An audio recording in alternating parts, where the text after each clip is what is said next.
हरे कृष्ण। श्रीमद् भगवद गीता के मोक्ष योग को आगे पढ़ते हैं। ये 5 कारण अच्छे और बुरे दिनों दोनों में ही कर्मों के स्रोत हैं।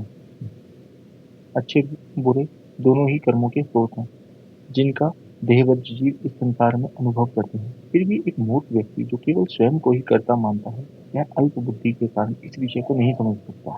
जो मिथ्या अहंकार से रहित है और जिसका मन विरक्त है, वे भले ही इस युद्ध के मैदान में सभी का संहार करते, तब भी वे वास्तव में संहारक नहीं होंगे और वे अपने कर्मों के बंधन में नहीं बंधते।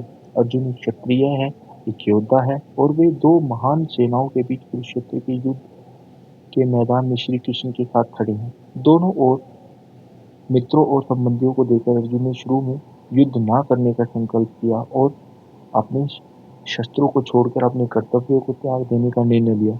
यहाँ पर भगवान श्री कृष्ण हमारा ध्यान युद्ध के मैदान में वापस लाते हैं, जब वे यह कहते हैं, हत्वापि, जो इस युद्ध में वध करते हैं, वास्तव में वे ना मारते हैं और ना ही वे कर्मों के बंधन में बंधते हैं। यदि अर्जुन एक योद्धा के रूप में अपने कर्तव्य को छोड़ देता है, तो निश्चित रूप से अपने कर्तव्य के पलायन करने के कारण वे अपने कर्मों की प्रतिक्रिया का पात्र होगा। जबकि वास्तव में अर्जुन किसी की भी हत्या या वध नहीं कर सकते, क्योंकि युद्ध के लिए पहले से ही व्यूहों में तैयार जीवित प्राणी परम पुरुष भगवान के शासक अंश है और इस तरह वे नित्य हैं। आत्मा को कभी भी मारा नहीं जा सकता। अंततः अर्जुन अपने कर्तव्यों का निर्वाह करके अपने कर्मों की किसी भी प्रतिक्रिया का पात्र नहीं बन सकते।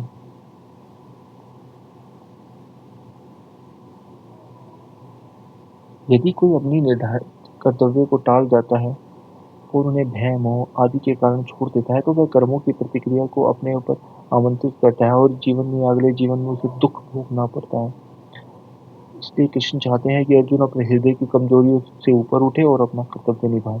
ज्ञान का उद्देश्य और ज्ञाता, ये तीन तत्व है जो कर्म करने के लिए उत्तेजित करते हैं। इंद्रिय, कर्म और कर्ता, ये तीन कर्मों के तीन संगठक हैं। सांख्य ग्रंथों के अनुसार ज्ञान, कर्म और कर्म के कर्ता को प्रकृति के गुणों के अनुसार तीन तरह से वर्गीकृत किया गया है। अब तुम उनके बारे में सुनो। वह ज्ञान जिससे अनंत रूप से विभक्त सारे जीवों में एक अभिव्यक्ति अविनाशी तत्व देखा जा सकता है, उस ज्ञान को सात्विक ज्ञान समझा जाता है। जबकि वह ज्ञान जिसके द्वारा विभिन्न शरीरों में भिन्न भिन्न प्रकार के जीवों को देखा जाता है, उसे राजसिक ज्ञान कहा जाता है। और वह ज्ञान जिसके द्वारा व्यक्ति एक ही प्रकार के कार्य में आसक्ति रखता है और जिसमें कोई सत्य नहीं होता और जो तुच्छ लक्ष्य पर आधारित होता है, उस ज्ञान को तामसिक समझा जाता है। जैसे कि पहले समझाया गया है, ज्ञान का अर्थ है पदार्थ और चेतना के बीच अंतर को समझना। जिनका ज्ञान शुद्ध और दोष रहित है, वे व्यक्ति चेतना आत्मा को अविभक्त परम चेतना के अनन्य अंश के रूप में देखते हैं, जो सभी जीवों में उपस्थित है और जन्म जन्मांतर से एक शरीर से दूसरे शरीर में स्थानांतरण करते हैं। दूसरे शब्दों में, एक जीवन में हाथी या बाघ के शरीर में उपस्थित आत्मा अगले जीवन में एक मनुष्य के शरीर में हो सकती है। मनुष्य की आत्मा से विभिन्न प्रकार की कोई हाथी, बाघ या किसी पशु की आत्मा नहीं होती। जो यह कहता है कि एक पशु या एक मानव या एक देवता की आत्मा भिन्न प्रकार की होती है, उसका ज्ञान रजोगुण से प्रभावित होता है। जिस व्यक्ति को आत्मा की कोई समझ नहीं है, जिसे अपने शरीर से लगाव है, शरीर की क्रियाओं से लगाव है, जो आर्थिक विकास या विषय वस्तु के भोग हेतु तुच्छ कर्म कार्यों में लिप्त रहता है, उसके ज्ञान को तमोगुण में कहा जाता है। आसक्ति एवं द्वेष से रहित, फल की इच्छा किए बिना विनियमित कर्मों को सत्वगुण में कहा जाता है। अहम भाव से लाभ की प्राप्ति के लिए किए जाने वाले अथक परिश्रम के कार्यों को रजोगुण में कहा जाता है। परिणाम, नुकसान, क्षति या व्यक्तिगत क्षमता पर विचार किए बिना मोह के कारण किए जाने वाले कार्यों को तमोगुण में कहा जाता है।